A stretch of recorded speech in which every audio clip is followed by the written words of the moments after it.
and trees. The world is waiting on the edge of a day, just waiting to say good night. Good evening, ladies and gentlemen, and welcome to the Historic Lyric Theater. We're so happy to have you with us this evening. We have a few upcoming shows. We have a murder mystery coming up on February the 10th, and then we have a Mardi Gras party on February the 17th. I hope you'll put those on your calendar. Please check out the concession stand before you leave this evening. And we also want to thank the volunteers that we have working this evening and that work every show that we have. Tonight's show is a special event, and we're so happy that you chose to come out with us. We have Pamela Gilmer, who has been many years in theater, and the highlight of her career had been driving Miss Daisy until she decided to play Edith. She spent over 20 years at Pound High School teaching English, and she actually met Edith Maxwell while she was teaching. She wrote this script from transcripts and articles from that period taken from Hatfield's book, Never Seen the Moon. 90% of the context is from public record. So it's time for this story to come out of the closet. It's our story. Pamela will be in the lobby after the show, and she will also be at the Sugar Plum Tavern, which is across the street, if anyone would like to talk to her about this show. And we certainly hope that you will enjoy the evening. Edith tells all.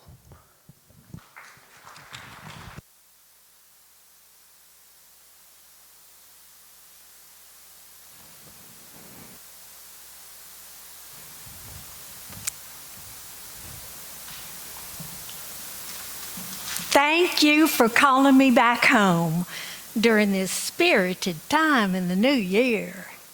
I know lots of folks who just enjoy dressing up like somebody who's done crossed over and recollecting haunting and mysterious events from the past.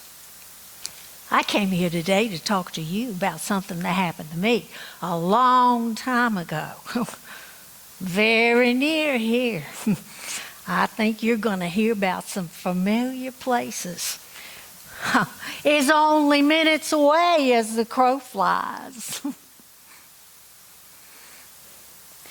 I was called Edith Maxwell back then.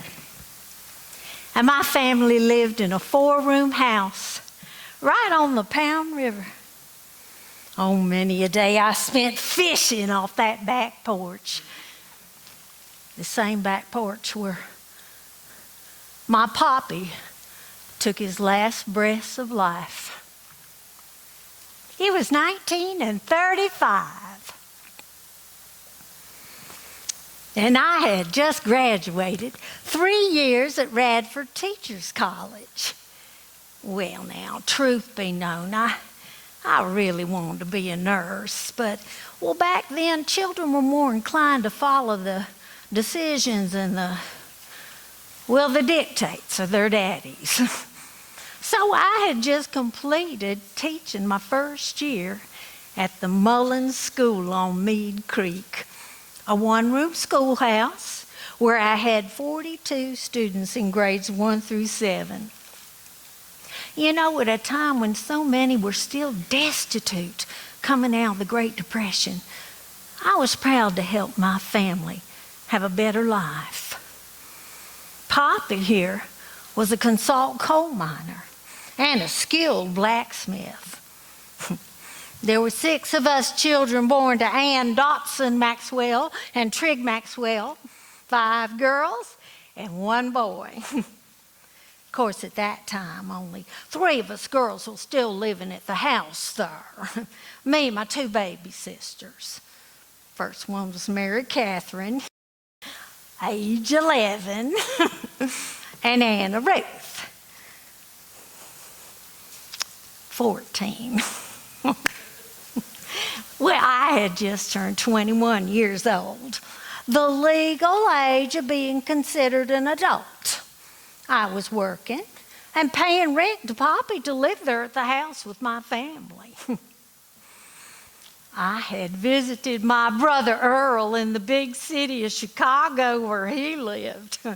And while I was there, I spent my own hard-earned money and bought me, for the first time in my life, some store-bought clothes.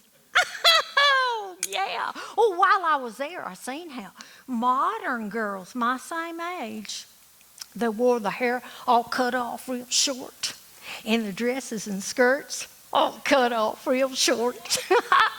Well, I even seen some of them wearing pants and smoking cigarettes like they done in the Hollywood picture shows. I'm just fooling with you now. I like to just cut a shine a little bit. You know, I like play acting and doing impersonations and things. I'm just warning you, I've got an active imagination. Well, anyway, the only thing modern I see back home in Wise County was legal liquor. Yes, the prohibition had done ended. So little drinking joints were sprinkled throughout Wise County. Places with names like the Little Ritz, Rendezvous, Joyland, and Shorty's. Oh yeah, Shorty's is right here. That's in the center of Wise. You recognize anything about it there. Yeah.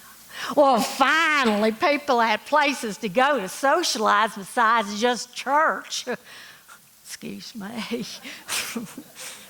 Well, that's just what I done.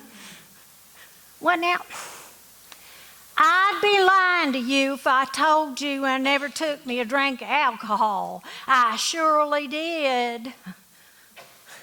But truth be known, I really just soon have me a soda pop, Coca-Cola, Pepsi-Cola, Verner's ginger ale, and some potato chips. Oh, I just love potato chips, don't you? And I bet you can't eat just one, can you? Just like some people can't just drink but one. But we'll get to that in just a minute. Well, anyway, I was taking care of myself and doing the things I felt like I needed to do. But I did sometimes drink some alcohol, but like it wasn't very often or anything like that. Well, you know, Poppy her, he would criticize me for staying out so late. But you know, I was young. And like any young person, I like to get out and be with my friends and listen to some music and dance a little. Da, da, da, da, da, da, da, da, da, da, da, da, da, da, da, da, da. Yes, I like to have a good time. But I was no floozy, nor flighty, nor fly-by-night. Poppy called me wild and willful. He'd say to me, Edith, you're staying out till the wee hours and running with boys and not acting like a proper teacher ought to act. And I'd say to him, I'm of legal age now, making my own way, and I reckon that I'll live my life the way I see fit. Well, that there's what led to all the trouble. And you see, when he was all drunk like that, it always led to quarrels and rackets that surely all the neighbors could hear. Well, now that day, he commenced to drinking early of the morning, right straight through the day into the evening and well into the night. He and Mommy had been quarreling all day long about her picking berries. See, he seen her putting on paints and powders and curling up her hair to go out. So he started accusing her of meeting a man out there and doing more than just picking berries, if you know what I mean. Well, I could just hear Mommy now. Oh, my Lord, she'd say, "Why, Trig Maxwell, if I had to die, I'd just soon drown in that river as get tangled up with another man. You're enough trouble as it is. What would I want with another man for? Answer me that." Well, I reckon that's the way it went all the day long. Well, I know you come here because you want to hear all the details of what all happened that night. And I promise I'm going to tell you. But first, I'd like to explain to you why this is more than just a story about a possible murder and a cover-up. Why, it was a story that got national attention all across this country. Why, the press landed here like vultures on a dead carcass in our little village of the Pound. My story was important for many reasons. And I'd like to explain some of them reasons to you first. And then I promise I'll get back to telling you how Poppy ended up, dead on the back porch. And my life would never be the same.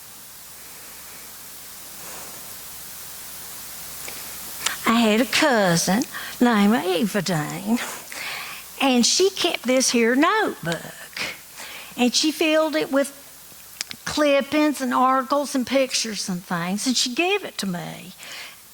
Well, I thought I'd use it, to help me remember it all, but also to share with you some of the things that was said about me and my family and my 2 trials and people around here in Wise County.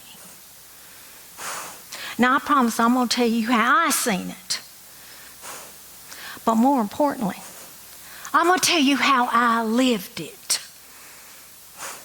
You know, anybody has to admit that finding the truth of anything ain't easy. But I'm going to tell you the truth as I seen it. And then I'm going to share with you the words that come out in the press and in the courtroom. And then maybe you can decide for your own self what you allow that fine line of truth to be.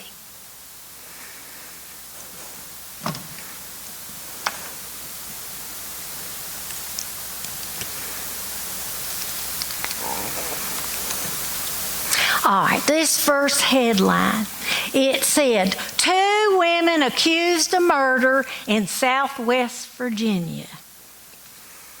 Well, you know, even now in these current times, violent crime is mostly committed by men. And it weren't no different back in 1935, maybe even more so back then. So the news of 2 women, me and Mommy, being accused of murder, well, it spread like wildfire across this country. And what added to the intrigue of it was what the press put out. So now I'm going to read you just a few things that they said.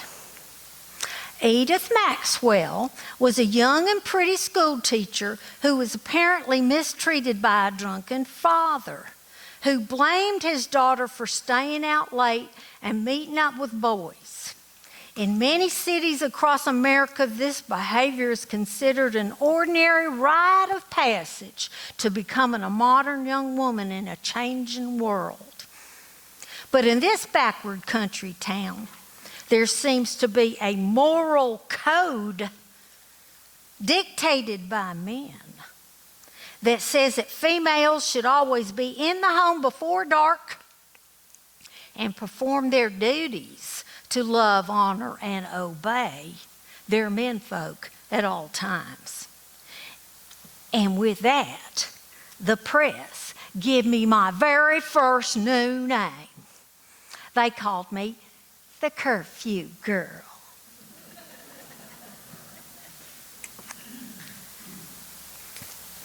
Next headline says, media frenzy surrounds the Maxwell case.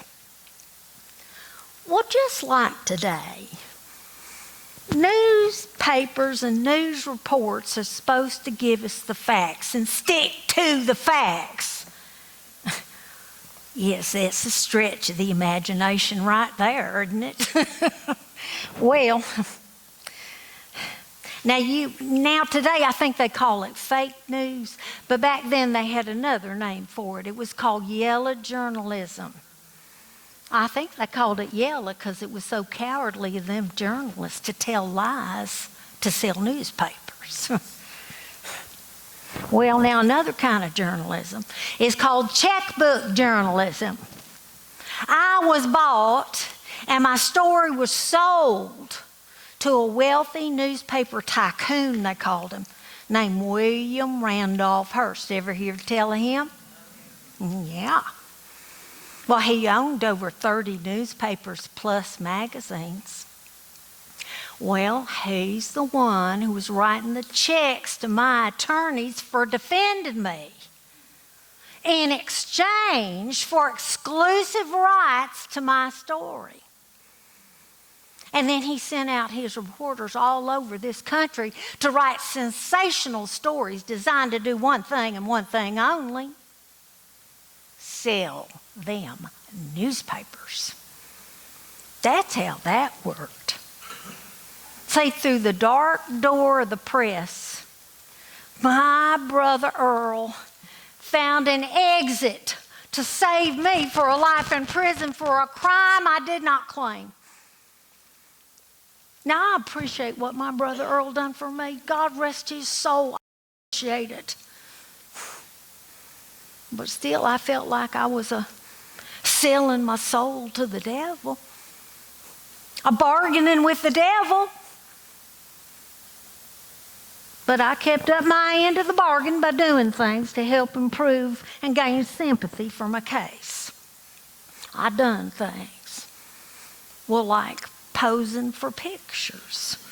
Now here's a picture of me, very famous picture, one of the first ones taken when I was put behind bars in Wise. And there was a picture of me leaning on the stair post at the Jonesville jail, dressed nicely, smiling innocently. And yes, there was a picture of me on a bench with a boy and a caption that said, "Love, honor, and oh baby." Well, I didn't even know that boy. But see, the press put out that I was a young, bright school teacher living in squalor in a backward culture where females are considered second-class citizens. You know, that last part gave me pause to ponder, because I just had never thought of it like that before. But now my eyes were kind of opened up.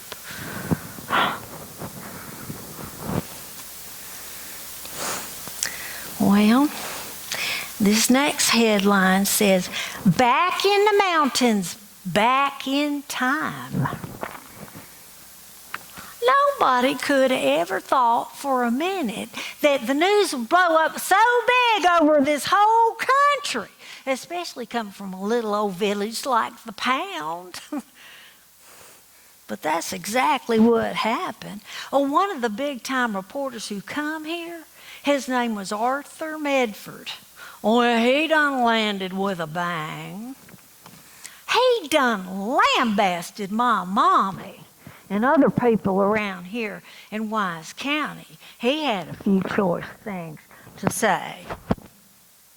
First thing he said was, Ann Maxwell, the toil-worn and scrawny, age beyond her years mate, who had countenanced her husband Trig Maxwell's mistreatment, for more than 30 years. Here's another one. Even girl children, instead of being a blessing, are considered pest critters by their illiterate, swaggering hillbilly males who, according to tradition, are born with the inherent right to dominate body and soul every action of their meek and fearful women. Well, you know, Mr. Medford presented a pretty different picture of me and my brother Earl. He said to me, Miss Maxwell rebelled against illiterate women folk who made fun of what they called her book learning, store-bought clothes, and highfalutin city talk. In such rural pockets of our nation, it seems to be a crime to be a female who is above average in looks, language, and education. Well, you know what? It seems to me that standing up to Poppy and standing against this idea of a moral code, well, it earned me a new name by the press. They called me the St. Joan of Arc of the Lonesome Pine.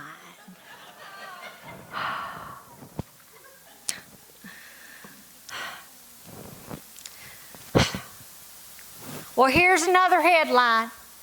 Earl Maxwell, Edith's knight in shining armor. Seems like reporter Medford took a shine to my brother Earl, and he had kindly things to say about him. He was a hillbilly who had courage and ambition to take himself out of the rut. Well, you know what? That is true. I'll vouch for that. And when the news got back to Earl of what all happened at home, he knew quite well how things could go. You see, when he weren't but 18 years old and not yet a fully grown-up man himself, he too spent many a dark night with a drunken trig. Well, the last row they ever had landed them on the ground just a-wrestling. And when it was over, they got up, both of them beat up, and bleeding and bruised. Earl done packed his bags and he lit out of there, never one time to come back, till it was to see Poppy put in his grave. And he really only come back then to see what he could do to help me and Mommy, keep us from going to prison, and to figure out how to pay for our legal representation. And see, that's where Mr. Hurst come in. That makes sense? Yeah.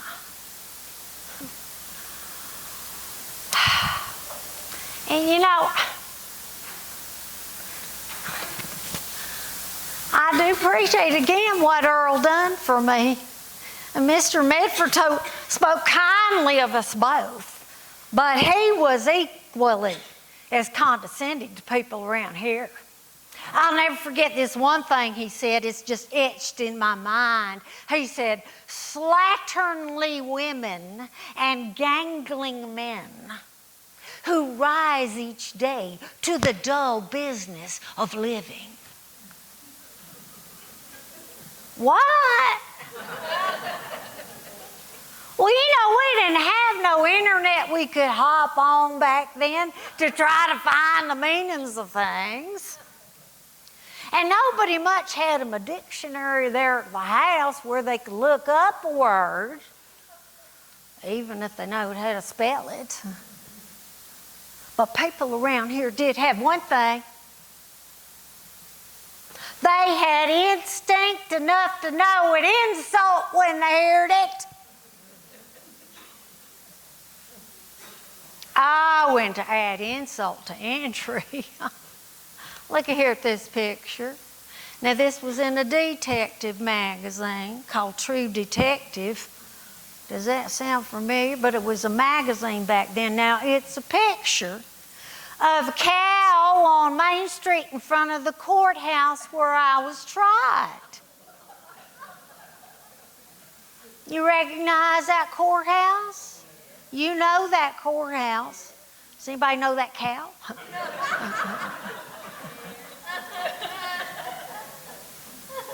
Well, you know, the only thing I could think they must mean is there must be something to moo at in Wise County.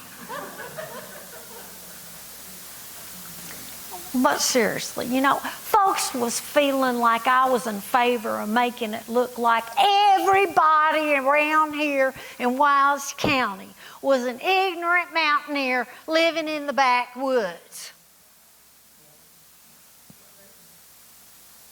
Well, the newspapers weren't the only ones coming up with a new name for me. My home folks had a new name for me too. They called me a no-count.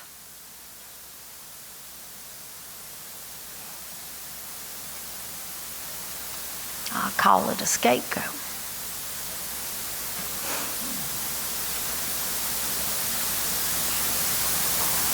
Well, you know what's funny, though, when you think about it?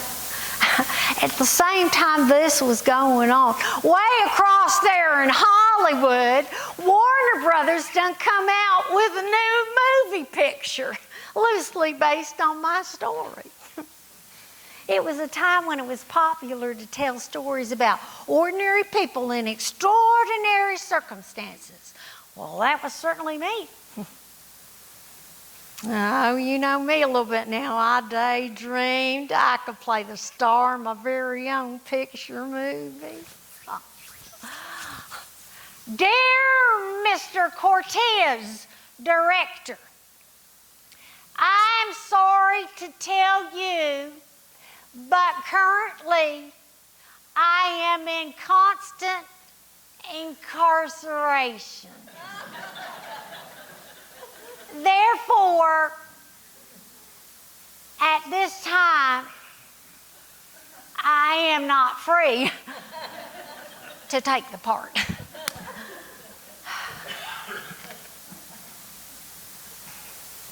Regretfully, Edith Maxwell. Well, you know, some things are just not meant to be. I don't know what else to say about it. Oh, here's a new headline. Murder weapons explored. There's this other reporter who come here. His name was Fulton Lewis. And he's the one who told it that I killed my poppy with a woman's high heel slipper. Have you heard that story? That's a real popular one, yes. Well, now, I guess he got this when I did admit in court to hitting Poppy with his very own big old rubber boots. That's true.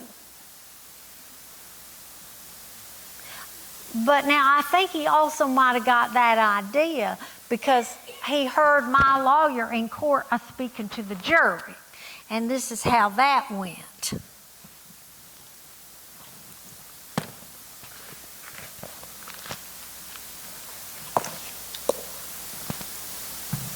Do you think that a shoe like this, when wielded with enough force, could kill a man? Well, the press latched on to that idea. And from then on, that slipper became a symbol of my plight.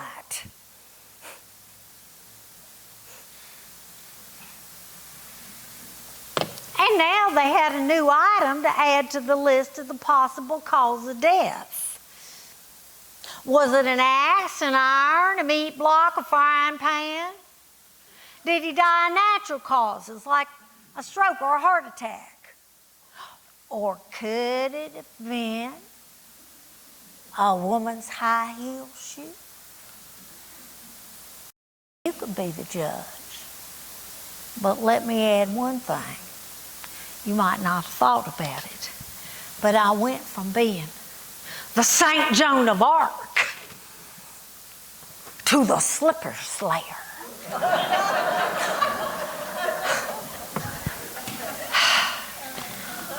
What can you say? This next headline says the Women's Party extends a hand. Well, you know, with the press backing me up and cashing in, the Women's Party also wanted a piece of me to put forth their agenda. That being to change the law in the state of Virginia that said only men could serve on juries. Now, it's interesting to think. Women got the vote 10 years prior, but they couldn't serve on no jury, and they couldn't be a judge neither. So, well, there's this other group, women's group out of Knoxville, Tennessee, the Women's Business and Professional Group, and they had me a fundraiser. And then two of them come to see me in the jailhouse in Jonesville to give me the money and also to ask me about my case. Well, they was very disappointed to learn that my lips was sealed as to talking about anything about my case. That was the property of William Randolph Hearst, remember? So highly disgruntled they was. And they went on back home. They returned home and returned all the money to the donors as well. But you know, later on, when I was out on bail between my two trials, well, the Women's Party could help me then. So, I'm telling you what, this is a big one. They dressed me like I was a beauty queen in a beauty pageant. They swirled my hair all around my head and paint powdered my face. And then they give me a beautiful gown to wear. And then they paraded me in places like New York and Chicago. But the biggest time of all was when they taken me to our nation's capital, to the ballroom at the Hotel Washington. I thought I'd landed in another world. I was the talk of the town and treated more like a movie star than somebody facing a lifetime in prison for murder. Well, I really did have a silver spoon in my mouth that night, and I drank champagne, bubbling champagne, from a crystal fluted glass. Well, I signed my name over 40 times that night. Oh, but back home it happened again. When the newspapers come out and my home folks seen the pictures of me, they was steaming and stewing to see me there dressed like that. They said I really did look like I was dressed to kill. They seen me there all dolled up, a signing my name, surrounded by fancy folks and fancy furnishings. While in the very same newspapers, there was pictures of people around Wise County in the worst of light. Well, they made it look like that everybody was an ignorant hillbilly, that all the children were half-starved, that all the young girls was barefoot and pregnant, that all women folk was mistreated, and all mankind was tyrants. Now, the press come out with a new name for me. They called me the Cinderella girl. My home folks called me a triple-time traitor.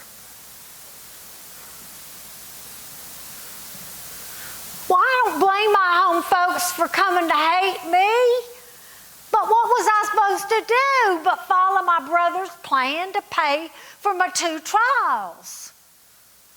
Even my bail was $15,000, and that's a lot of money even today, isn't it? I think so.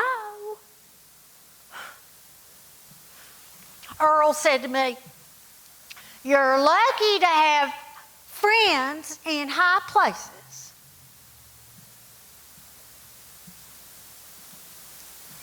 But you know what? Sometimes I didn't feel so lucky. Sometimes I just got down so low. And when it was like that, I think about things Mommy would tell me when we was back at home, and she'd preach a little bit. She liked to practice preaching, and I think about what she'd say to me, and she said, "Edith, honey, there's only 3 things a person needs to do to stay with a healthy body and a clean mind and a soul purified and aimed toward heaven. And the first thing is find forgiveness. Hoard not resentment. And the second thing is give service to all God's living creatures. And the last thing is seek joy and happiness in your life. God does not abandon us. He gives us joy if we can find it, and it's easy to find. Just walk out the door and look at nature. Because, you know, I was feeling kind of angry with people around here for treating me like that. I've been raised here, and they know me all my life. Didn't they know me any better than that?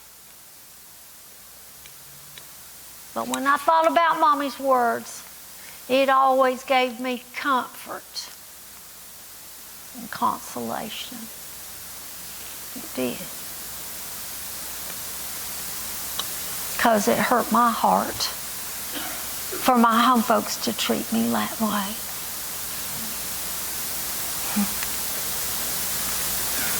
Well, I'm sorry. I was feeling... I drug you down in the gutter with me that time. But let's seek joy. Let me see if we've got a headline here. Oh, good. This is about courtroom chaos on the first day of the first trial. And you know, this is just an example of how we all need to remember to laugh at ourselves, because sometimes we're silly people, aren't we? And the courtroom, I'm telling you, I've never seen such a spectacle. Well, people poured into that courtroom. They'd come early of a morning with lunch in hand so they could find them a good seat where they could see and hear good. Oh, babies was a crying, and men was a spitting and a chewing and a chewing and a spitting. And the children there, they played hooky from school. And they was running up and down and falling down and giggling and crying and bawling and waiting. Well, you know how youngins are. Poor old Judge Skeen, him up there on his bench, and him old and gray-haired and half-deaf. He had a water back there in his jaw, too. And he's banging his hammer thing there and saying, "Order in the court! Order in the court! This courtroom come to order." Oh, well, I'm telling you, you'd have thought the circus surely had come to town. I half expected that cow on Main Street to come moseying on in and take a seat. Oh, my word. Well, you know, it was a heyday for them reporters. They didn't have to make up nothing. It was what they call it when they say, life is greater than fiction. You know, you just didn't have to do nothing there. Oh, my word. But now, don't get me wrong.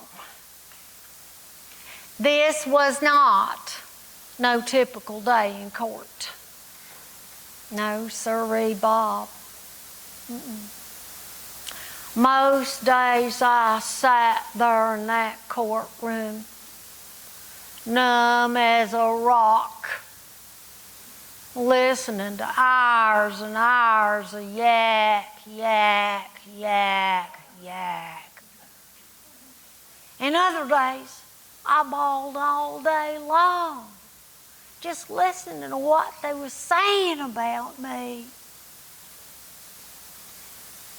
And you know what? Every day, every single day, I just imagined I could float up and out of that room and out to the sunshine.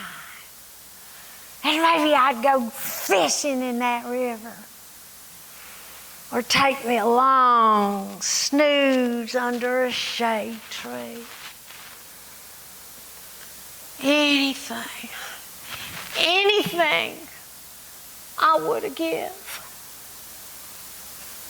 just to be a free woman again. But that was not to be neither. Oh, Lord, done it again. I'm down in the gutter. I'm taking you with me. Well, let's see what's here. Maybe there's some. Oh, good. This is good. This is about second trial begins for Edith. See, I had 2 trials, and this is the first day of the second trial. And it's equally as enthralling, but for entirely different reasons. Now, it's true that most of us had never seen nor heard tell of no lady lawyer. But now here she was, and what a sight. Her name was Gail Laughlin, and she was vice president of the National Women's Party. And she was from somewhere up north, New England, Maine, I believe. All right, now I'm going to tell you something here, okay? Because it's just between you and me now. I feel like we've got to be kind of close here tonight, and I feel like I can tell you this. But it's just between us. I don't want you going out telling people I'm talking about this on the street because they just might not understand it, okay? She looked more like a man than a woman. And she wore her real short hair, salt and pepper, close to her head there.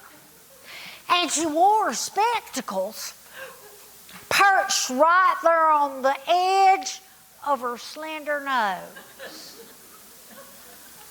It looked more like a hood ornament to me. Well, anyway, we'd seen the images of her in the newspapers. And it looked to us like she had on a man's black suit and black tie.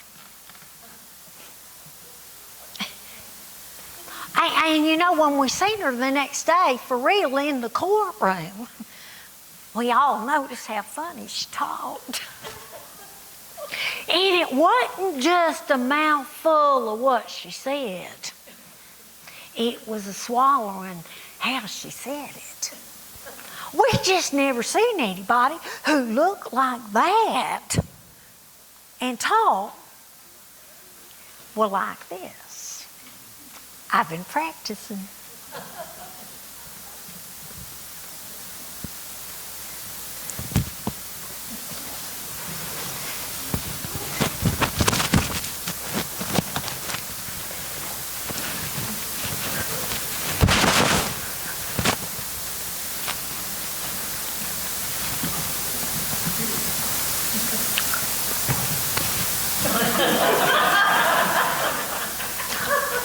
The status of womankind here in the hills is 300 years behind the times. If they have the privilege of voting, they do not know it. Husbands and fathers regard the females of their families as much their personal property as they do their animals. A fair trial by jury is a trial of one's peers.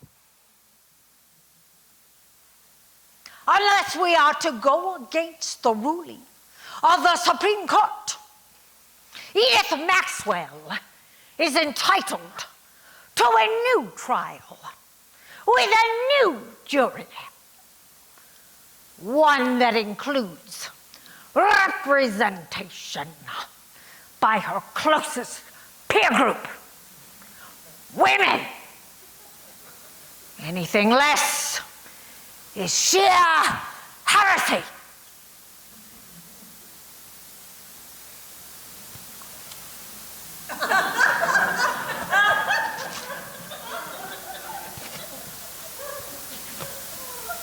The courtroom sat silent, stupefied.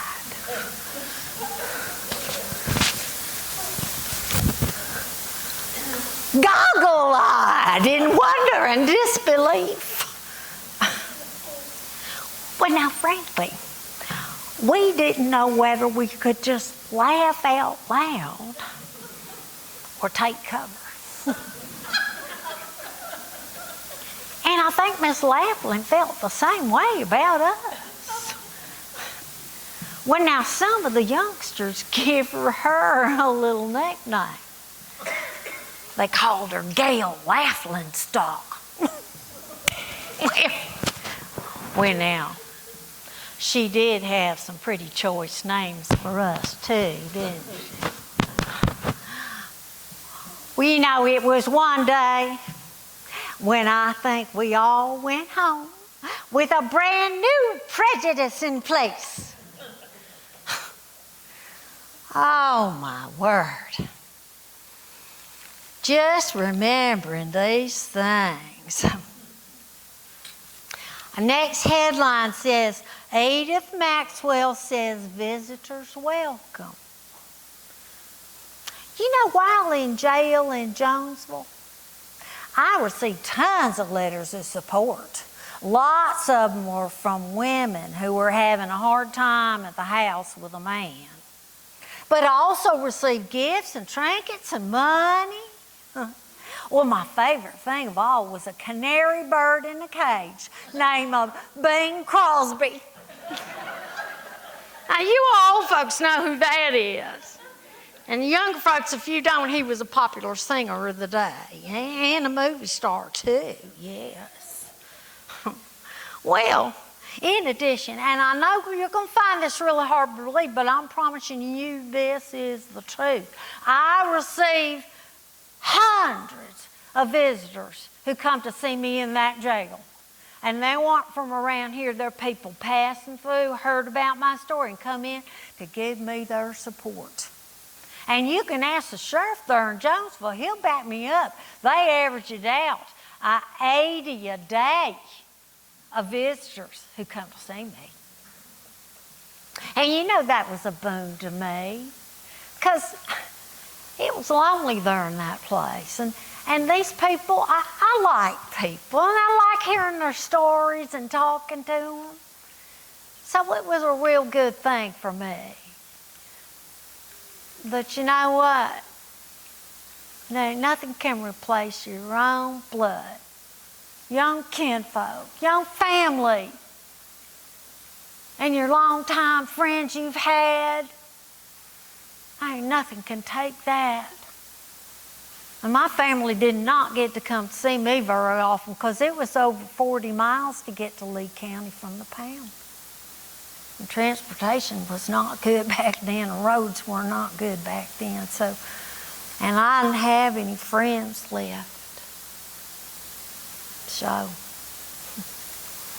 press come out with a new name for me. They called me the Lonesome Pine Girl. Well, you know, that was the truest name they ever gave me. Sure it was. All right, now this is going to be probably the last headline I'm going to give you. But it says, the Maxwells and the Dotsons are like the Hatfields and the McCoys. And we all know that feuding family, don't we? Well, many folks who've heard tell my story do not know the bad blood between Mommy's family, the Dotsons, and Poppy's on the Maxwell side. Well, I think a lot of it was that the Maxwells was jealous of the wealth of my Papa Dotson.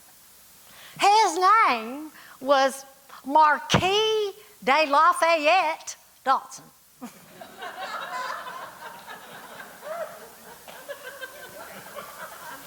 He was not only wealthy, but he was the biggest landowner in all of Wise County.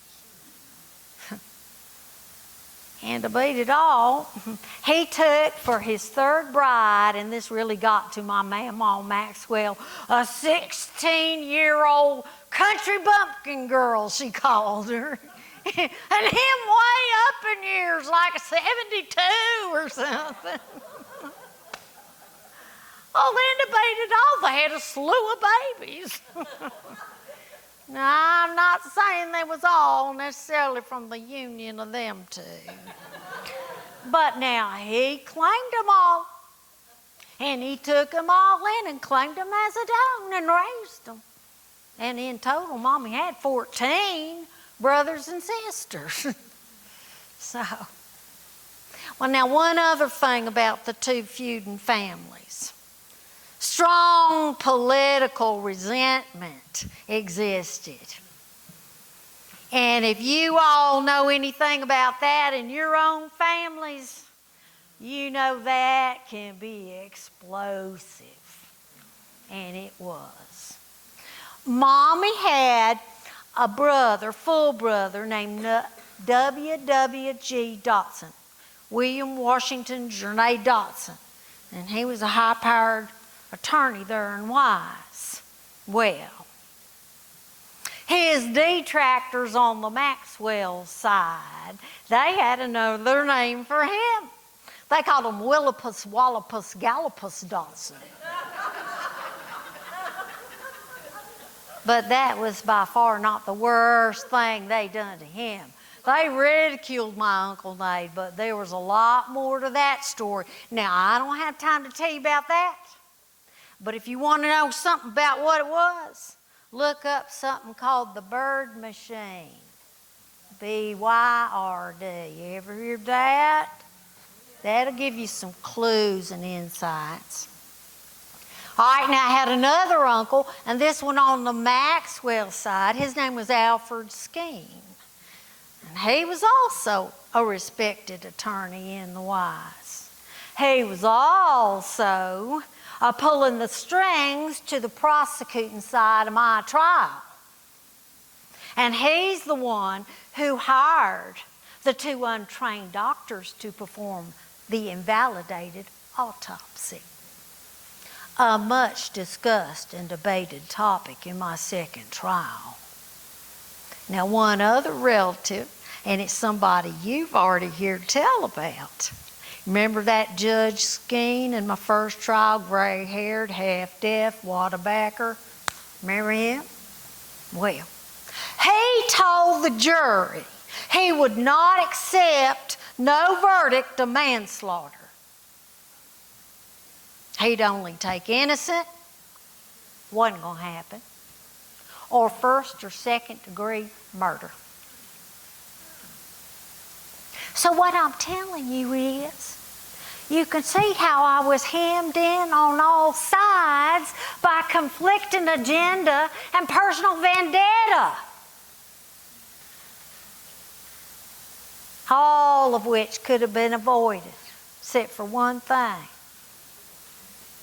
I was denied my ability to take my trial somewhere, anywhere outside Wise County. And that there to me, that was my greatest detriment.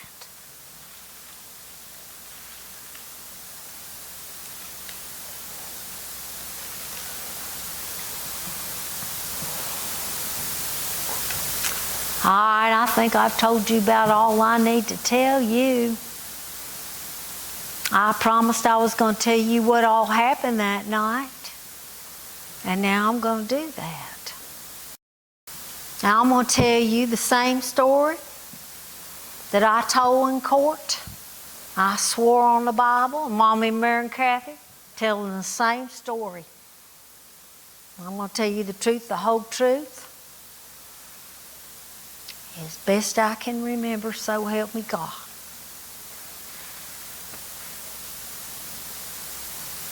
I'd been into Wise that day to visit some of my kinfolk, including my Uncle Jimmy. Well, he was really Mommy's half-brother. Does that make him my half-uncle? Well, anyway, little did me and Uncle Jimmy know, but we was going to see each other again in the wee hours, and he would be the first one to put me behind bars for the very first time. Uncle Jimmy was the jailer in Wise County. Well, I caught a ride home that night with a boy named Raymond Meade, and Raymond wanted to stop off at one of them places and get him a couple drinks of the hard stuff. Well, we went to a place called the Mud Hole. Yeah, it was a boggy area where wagons used to often get stuck, and it'd take a team of oxen to pull them out. Anyway, there were lots of drinking joints down there, and we went into one. And Raymond had a couple drinks of the strong stuff, and I had me a Berner's ginger ale and some chips. We listened to some real good music, and we met up with some other people there and danced a little. And then Raymond taking me home about midnight, I guess it was. Well, I went on into the house. It was dark in there. It looked like everybody had gone on to bed. And I had a makeshift bed there in the front room on the couch. So I pulled off my clothes down to my princess slip, and then I went in there to Mommy's room where she and Mary Catherine was asleep, and I think Anna Ruth had spent the night out with some cousins. I went in there to get my bed things, and I no sooner got in that room than my baby sister Mary Catherine sat straight up in that bed and began just a whining and a wailing. She said to me, Sissy, Papa's all drunk, and he's pitching a fit, and he says he's kicking Mommy out in the morning. He says he's going to give her 30 minutes to get her things and get out. He says he's going to kick her out in the morning, and he's going to whoop you tonight. Don't let him do it. Don't let him run Mommy off. Well, them words just run all over me. And I said to her, over my dead body, he'll do no such a thing. Well, I no sooner got them words out, and then here he comes through the kitchen. And he's a-waddling on in there and a-mumbling and a-growling. And he said, I'm the man of this house. And if I say I'm running her off, I'll do it. And if I say I'm whipping you, I will. And I'm going to come in there right now and do it. And then he swaggered himself all the way into where I was standing and got his face right in my face. His old raging red eyes and smelling of alcohol. And then he looked at me and he said, Ann, a man ought to break her neck for staying out so late. And with that, he took me by total surprise when he done grabbed me by the hair on my head, and he began just pulling me all through that house. He's dragging me, and he dragged me all the way into the kitchen, and then we're knocking into things, and things is falling, china and glass falling and breaking in the floor there, and then we come over and hit the water bucket, and then the water bucket spilt out water all over the place, and now he's a-slipping and a-sliding, and I know we're going to break our neck, but he never let go my hair. Not till he seen that butcher knife on the table. And when he seen that, He dragged me over there, but he kindly loosened his grip on my hair when he went to reach for the knife. And I pulled loose and ran back into the other room. And then I stood and looked at him. He's looking down into his hand and swaying a little bit, but he's looking like he's deliberating. And I pleaded. I said, Poppy, don't stop me with that knife, Poppy. Please don't stop me with that knife. Well, now, he did commence to dropping it or on purpose or an accident, I do not know. But the knife fell to the floor. But then he come in right directly after me and begun chasing me all around the room and chasing me around the bed. And then I hit the chair at the end of the bed and the chair fell and I got tangled in the chair and I fell and I landed on my back in the floor. I could feel something pushing into my shoulders there, so I reached back and pulled it out, and it was one of Poppy's big old rubber boots. Well, I just began slanging it and slanging it and slanging it at him. And Mommy was calling out saying, "You and stop it now. You and quit." But I kept slanging it and slanging it. Well, the next thing I know, he come down with his whole body weight right on top of me in the floor. And now we nose to nose and eyeball to eyeball. And he had his nubby fingers there just pushing into the tops of my arms, and it was hurting real bad. And then he had his old jaw clenched up and his teeth pressed together like that, and he kindly whispered, but he said to me, "I'm gonna finish you now, Edith." Oh, when he said that, I knowed if I didn't get out from under him right then, my life might be over. It was about that time I felt a power and a force come over me, the likes of I'd never known. I began pushing him back and pushing him back and wiggling till I could get me just enough room that I could finally roll out from under him. And then I rose up. And then I ran out of that room and I raced down the steps outside and landed in a heap on the ground in the steep dark. And I thought to myself, well, I could try to get help. But then I noticed myself, I looked at myself, and I was a mess. My hair was all over my head. I didn't have no shoes on. My slip was ripped. My strap was broke. My arms were coming up in welts. I could feel it. And I just thought, well, it's nobody's business, no way. About that time, I could hear the door open up there at the top, and the voice of my baby sister come to me, and she said, "Edith, Aunt Kelly is on the way." Well, now, Aunt Kelly was our neighbor, lived closest to us. And he was a highly respected citizen in the pound. Well, his house was the first to get running water and electricity. Oh, the bridge there is still named after him to this day. When you go through the pound there, you cross that bridge and it says the Aunt B. Kelly Bridge. Well, that's him. Well, I could see him coming through the darkness with his light till he finally reached the lattice fence that separated us. And in a kindly way, he looked down at me and he said, "Edith, are you all right? Do you need help?" Well, I know this is going to sound crazy to you, but let me explain. Mr. Kelly's house had burnt down a few years prior. His wife was an invalid on account of it, jumping from the second story there. Well, all I could think to say to him was, "Mr. Kelly, there's no fire here.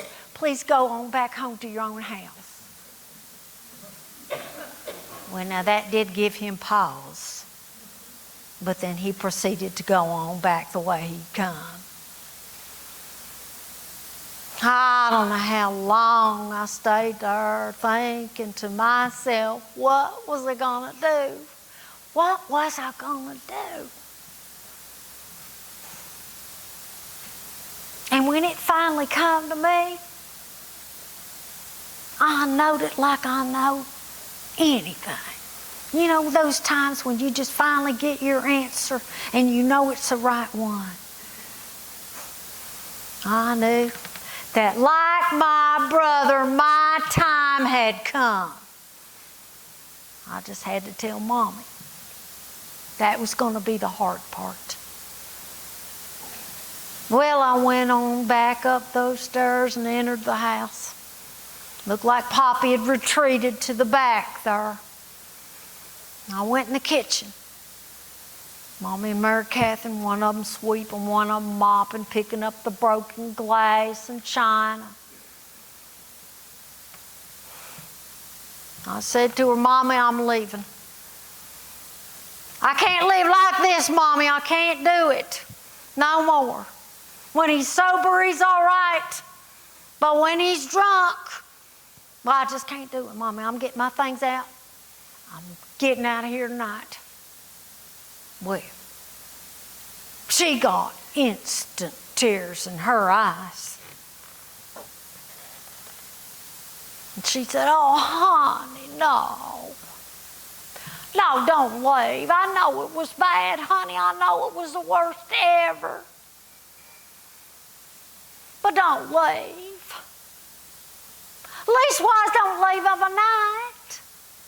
We're all just tired, honey. We need to get us some rest. That's what we need.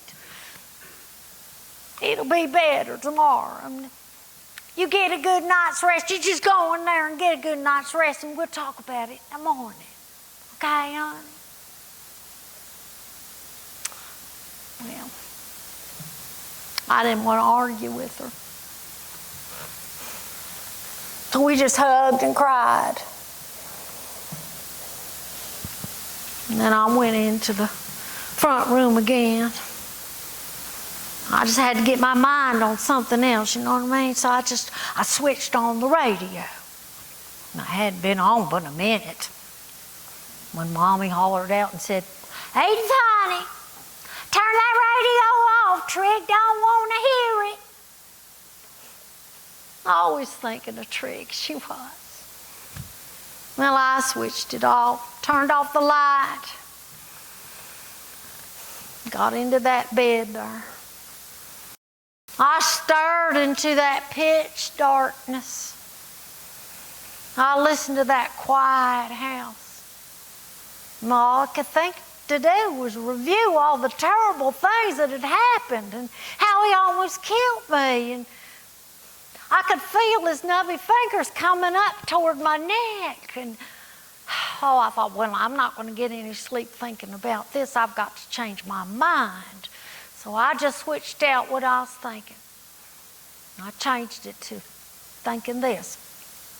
This is the last night you're ever going to spend in the same house with that man. This is the last night you're ever going to spend under the same roof with that man. This is the last night you're ever going to spend. Well, I finally lulled myself to sleep.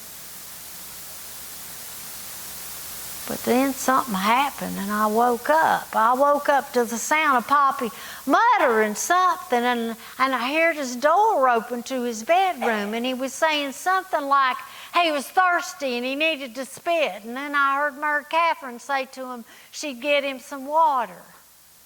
And then I could hear the sounds of his big, heavy steps coming across those creaky floorboards. And then there was this crash. And I mean, it was the biggest crash I'd ever heard in the house. And we all went running to see what it was. We went to the back porch and there he was. And his head was against the meat block. And he had a spot of blood there on his forehead. Well, I thought he must have passed out or fainted or something. So I went and got some water and I throwed it on him. But he did not move a lick. Oh, Mama got down there. Then she cradled his head in her lap. And then she looked at us, and her eyes were like two blue lights shining into our eyes. And her voice was like a siren. And she said, Mary Catherine, you go to the store and you get Mr. Kelly and you tell him we need help.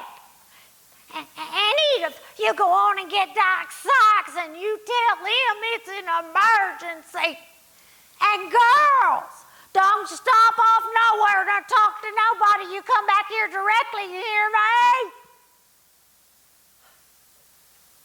But we was already long gone. And when we got outside, we could see the light still on in Mr. Kelly's room upstairs of his house.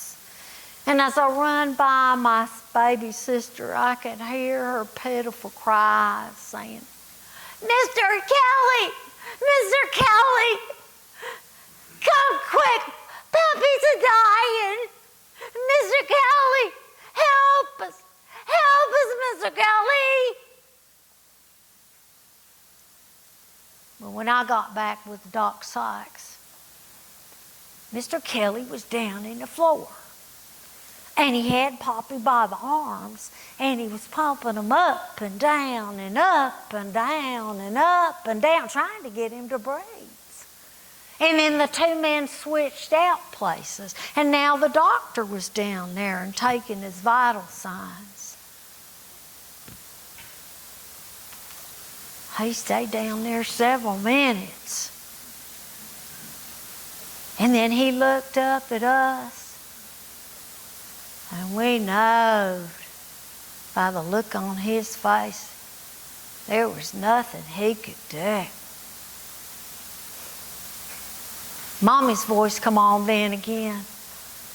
And this time, it was entirely different than before. It was full of composure and compassion. And she said, everybody, let's all stand, hold hands, bow our heads whilst I lead us in prayer. Heavenly Father, take your servant Trig into your heavenly arms. Forgive him his sins, as we forgive his trespasses against us. Allow him to spend all eternity in heaven at your side as your servant. God rest his soul. And then she said, everybody, let's all take a moment to give our personal prayer for Trig.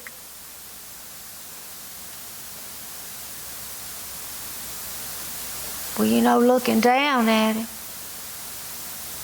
I had never seen Poppy look like that before. No more anger. No more vengeance. No more violence. He was so calm, so quiet, so at ease. It was hard to believe that just a few hours before, he was a monster trying to kill me. And now to look at him, he looked more like an angel getting ready to meet his Maker, full of peace. I know right then, only way I was going to find peace was through forgiveness. Mommy had preached it. Peace only comes through forgiveness. You know, I think we knew the exact moment when that soul departed that body and floated up toward heaven. Trig Maxwell, my Poppy, was dead.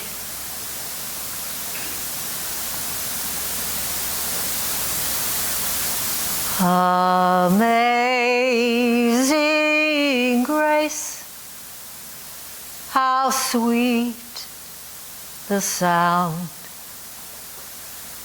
that saved a wretch like me. I once was lost, but now I'm found. Was blind, but now I see.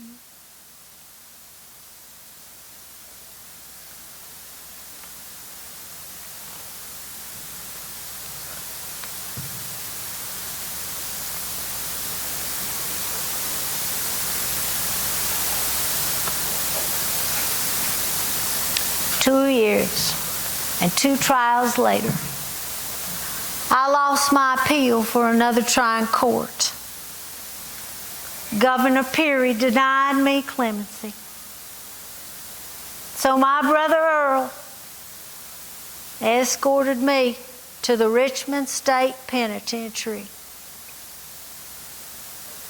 With merit for good behavior and credit for time already spent in jail, it looked like my release date would come in 10 years. But then I had some good luck come to me. Well, first thing is I got transferred out of that facility the very next month due to overcrowding, and I was sent to the State Industrial Farm for Women outside of Charlottesville. And when I got there, I got the happy news that Mommy's charges had been dropped due to insufficient evidence. Oh, that was music to my ears, because you know what? I don't think with Mommy's help failing, she'd have made it through it. So that was wonderful news. Another good thing is they give me a job in the main office there to learn me secretarial skills. Everybody knowed I wasn't going to be a teacher no more. And you know I like learning new things. And I love being around people, and it was a busy place, so I enjoyed that. Well, the next good thing that happened is we got a new governor in the state of Virginia, and he would consider clemency. So the letters of support started just pouring on in.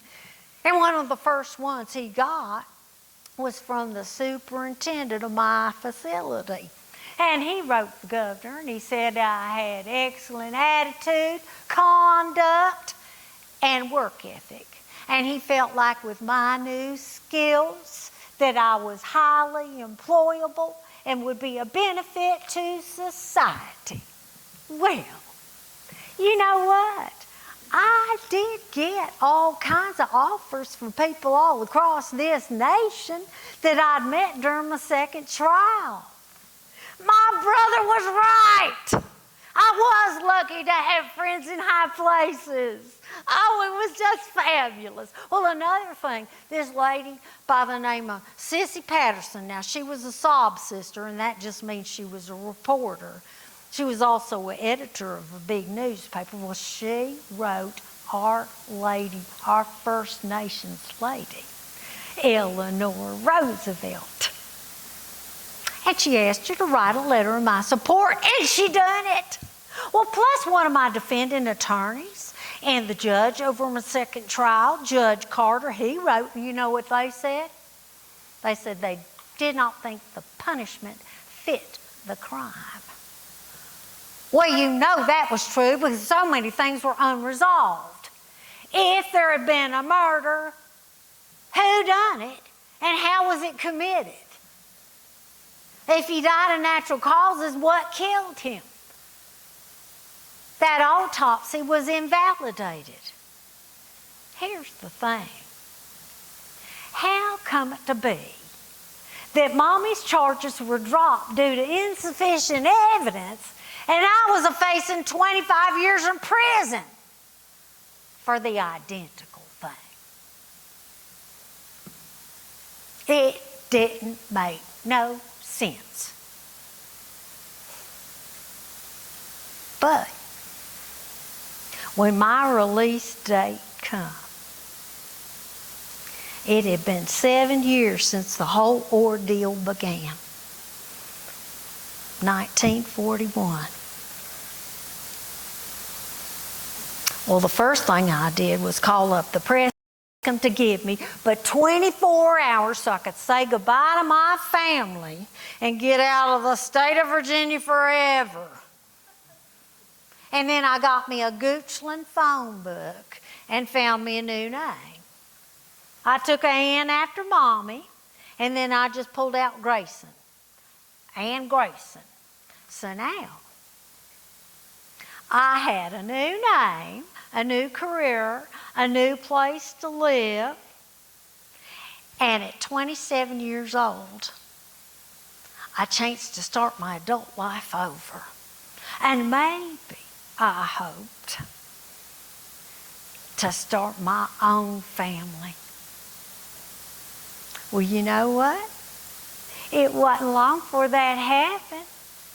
I met a man who loved, respected, and honored me as I did him. He asked me to take his name, and happily I done so. We were married. And I become an Abshire devoted wife. And soon after, a loving mother to 2 precious children. In the end, I'm happy to tell you I had me a good life. No more the curfew girl. No more the Joan of Arc. No more the slipper slayer. No more the Cinderella girl, nor the no count, nor the triple time traitor. Not even the lonesome pine girl. No, sirree, Bob. At long last, I laid claim to my own new name. Finally, a free woman! Thank you.